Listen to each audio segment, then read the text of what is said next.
अनन्य दिव्यता और समृद्ध इतिहास मुखसाक्षी माँ समलेश्वरी मंदिर।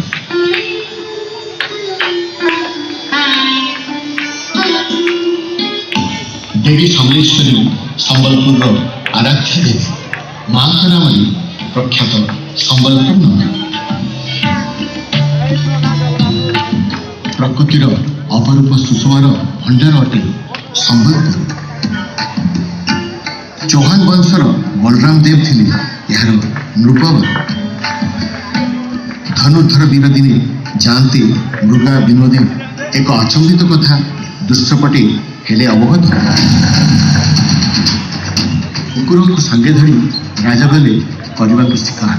मात्र महानदी कूले घटिला एक बड़ चमत्कार। देखिले राजन ताको कुकुर को बुड़ाउछि गोटे शशक।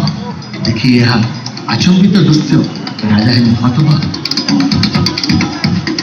महानदी बाम तटे थिला एक शिमिड़ी वृक्ष। वृक्ष मूले अकस्मात शशक हेले अंतर्ध्यान। देखी चिंतामग्न राजा शिविर को कले प्रस्थान।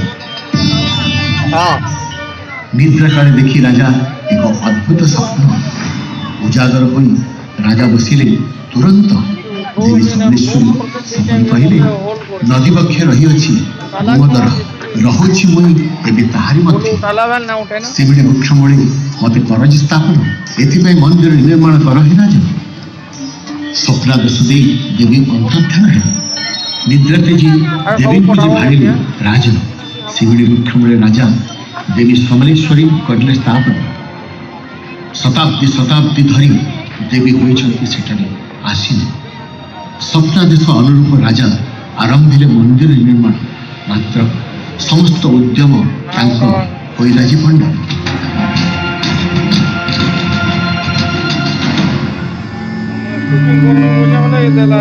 देवी समलेश्वरी परम भक्त बलराम पाणिग्राही और तांको पत्नी आसिले आगे संपन्न करने को मंदिर निर्माण।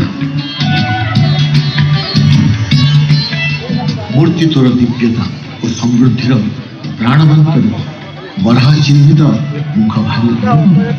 पितृस्थले मां भव्य प्रतीक स्मरण मात्र की रोग दोष वही खंडित। तुम्हें नहीं न कहार रूप प्राचीन काल मन मध्य रही अच्छ मात्र। हे देवी समलेश्वरी अटल शांति प्रदायी प्रतिध्वनित हुए तो रहस्य पृथ्वी गर्भर। प्रतिवर्ष तीन पर्व हुए पालित। पुरपल्ली हर्षोल्लासी हुए विगणित। हस्ते धरी पुष्पांजलि सर्वपुरवासी मां पटपरे माती होइथांती। नुआखाई नामे अच्छी एक गणपर्व पाइला।